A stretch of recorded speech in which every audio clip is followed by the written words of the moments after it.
Свой профессиональный праздник отмечают сегодня люди одной из самых нужных и уважаемых профессий – работники дорожного хозяйства. С профессиональным праздником дорожников поздравил Махмуд Али Калиматов. Цитата. «Благодаря их труду в Ингушетии появляются новые, современные и качественные дороги. Уже несколько лет подряд республика входит в число лидеров в России по досрочному выполнению плана в рамках национального проекта «Безопасные и качественные дороги», инициированного президентом России. Это результат ответственности и добросовестного отношения к делу наших специалистов. Они работают в непростых условиях, порой круглосуточно, в любую погоду. Именно благодаря им создаются и обновляются важнейшие дорожные артерии, связывающие между собой города и села, способствующие экономическому и социальному развитию республики. И сегодня мы по праву можем сказать, что наши дороги одни из самых лучших на Северном Кавказе. Мы видим реальные изменения, и за каждым километром асфальта стоит труд работников дорожного хозяйства, их терпение и самоотдача. От всей души поздравляю их с праздником. Хочу выразить слова благодарности ветеранам отрасли. Желаю им крепкого здоровья, благополучия, новых профессиональных успехов. Пусть их работа и дальше служит людям и укрепляет связь между регионами, городами и селами. Сегодня исполняется 33 года со дня образования Управления Федеральной службы безопасности Российской Федерации по Республике Ингушетия. За эти годы ведомство прошло сложный и ответственный путь становления, внеся значительный вклад в обеспечение национальной безопасности и защиту конституционного строя региона. Управление ФСБ по Ингушетии было создано в период сложных социально-политических изменений в стране. С момента основания сотрудники управления решали задачи по противодействию терроризму, экстремизму и другим угрозам безопасности на территории Ингушетии.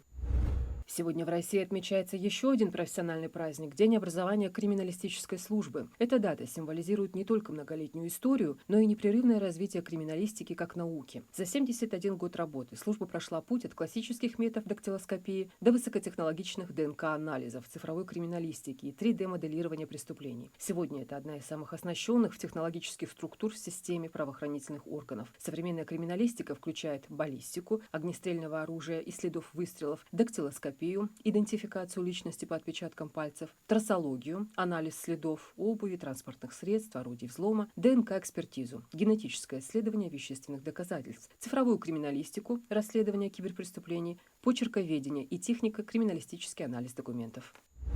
В России, начиная с 2021 года, отмечается важный семейный праздник – День отца, официально установленный указом президента России в целях укрепления института семьи и повышения значимости отцовства в воспитании детей. До этого времени свой официальный день был только у российских мам. Он отмечается в последнее воскресенье ноября, начиная с 1998 года. А вот День отца до 2021 года не имел официального статуса, хотя инициативы об учреждении такого праздника звучали не раз. К тому же в ряде российских регионов День отца отмечали на местном уровне уже несколько лет.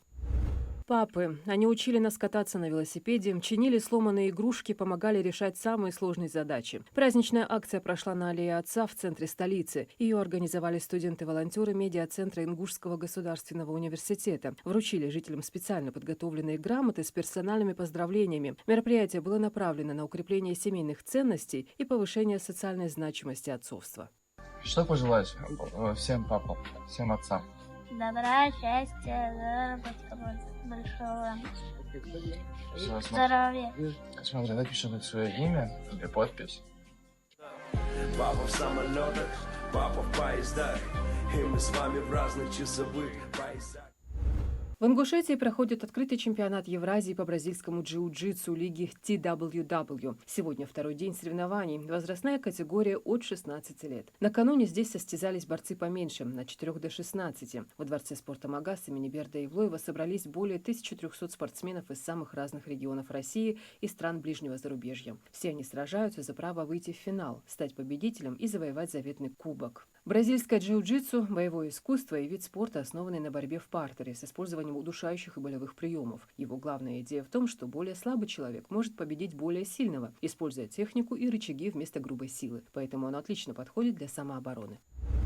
Сегодня состоялся завершающий день чемпионата республики по детским шахматам, по итогам которого отберут победителей, которые смогут принять участие в Северокавказском чемпионате среди детей. Соревнования начались 16 октября. В них приняли участие ребята 6 возрастных категорий от 9 до 17 лет. В чемпионате республики по детским шахматам дисциплины разбиты на несколько дней. В первый прошел блиц, во второй и третий дни классика, а завершающий – рапид. В организации данного мероприятия огромную поддержку нам оказало Министерство спорта. Хотелось бы отдельно благодарность выделить руководству Министерства спорта, а также всем участникам данных соревнований. Это судьи и все, кто приложил к этому руку, особенно родители, которые поощряют вот такие вот начинания у детей.